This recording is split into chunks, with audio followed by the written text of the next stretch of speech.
What you doing, Bozley? All up in the business.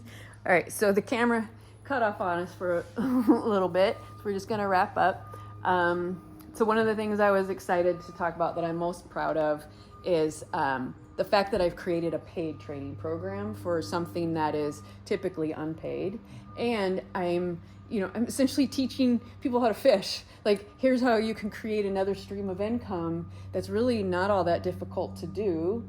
And, by removing the barriers of finding the clients and handling all the business stuff, then it becomes a little more approachable. And then teaching the business stuff if somebody wants to.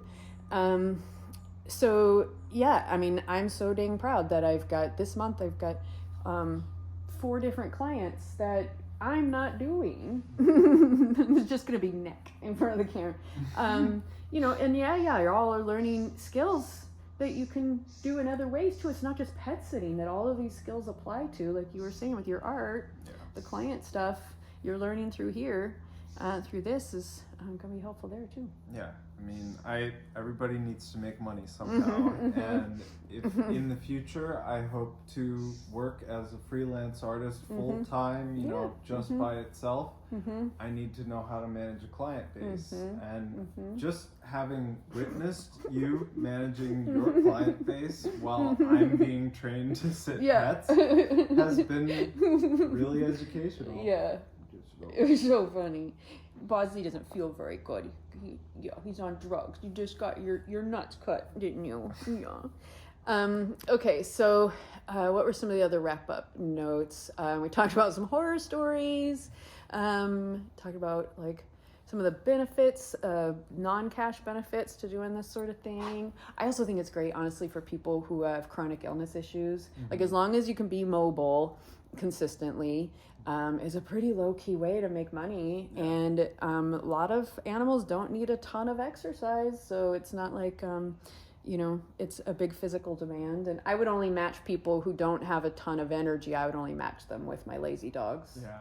I think that's a really good way of portraying it too, because there are all sorts of limitations that people have towards how they can make money or what makes certain types of employment easier or harder than others. And there's a lot of misconceptions of it's really hard, or there's this stupid misconception that it's going to cost you a lot in taxes. And it's no.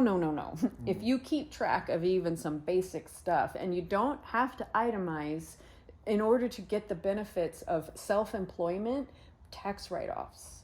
And so for example, delivery work, everyone's like, oh, it doesn't make any money and it's just going to cost you in taxes and depreciation.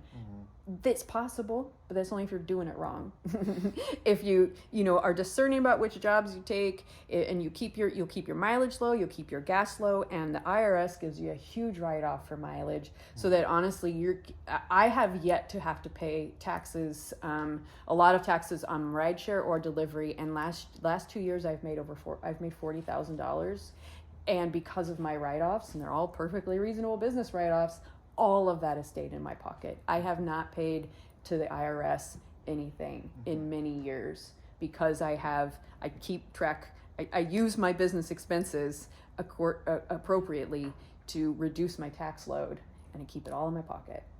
So a lot of people are missing out on easy money because they are assuming that they're going to get hit hard with taxes. Yeah. No, actually, if you just make $5,000 a year or $10,000 a year with gig work, that's not going to cost you. You just have to put in your expenses. Right. And that's another thing that I can teach people, the basics. Minimize your tax debt while keeping more money in your pocket. That sounds like the way to be. Yeah, totally. And you can be above board. You don't have to do everything under the table, you know? Yeah. It's a good idea to have some paper trail for income, because you got to kind of prove how you're living, Pretty much. So, yeah. I guess that's another side benefit to me doing my gig work is my taxes indicate that I am way below the poverty, and I get health benefits because of it, and but I don't feel like I'm taking advantage. I'm working my butt off. I'm creating jobs. I shouldn't have to pay a bunch of taxes. I should get the benefits that I need. Makes sense.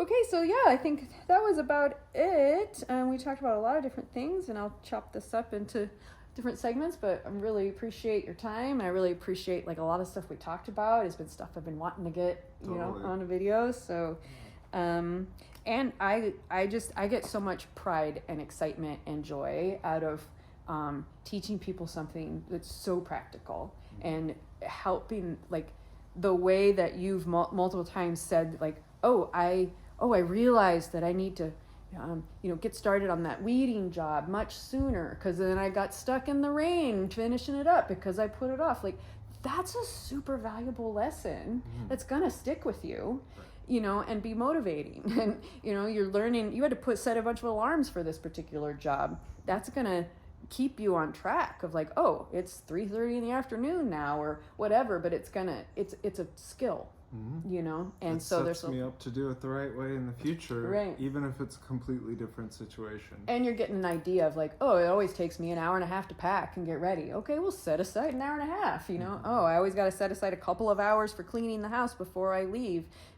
You schedule that in, but that doesn't come naturally. You got to learn it. So. Building good habits. Yeah. And noticing your habits. And there's so much. I'm so excited about all the ways that, teaching, letting the dogs teach you how a good routine and how going for a walk and eating regularly makes a big difference. We all need those things. We need cuddles and, all the things the dogs need too. Yeah. Okay. Cool. Thank you very much. Let's end this. Peace.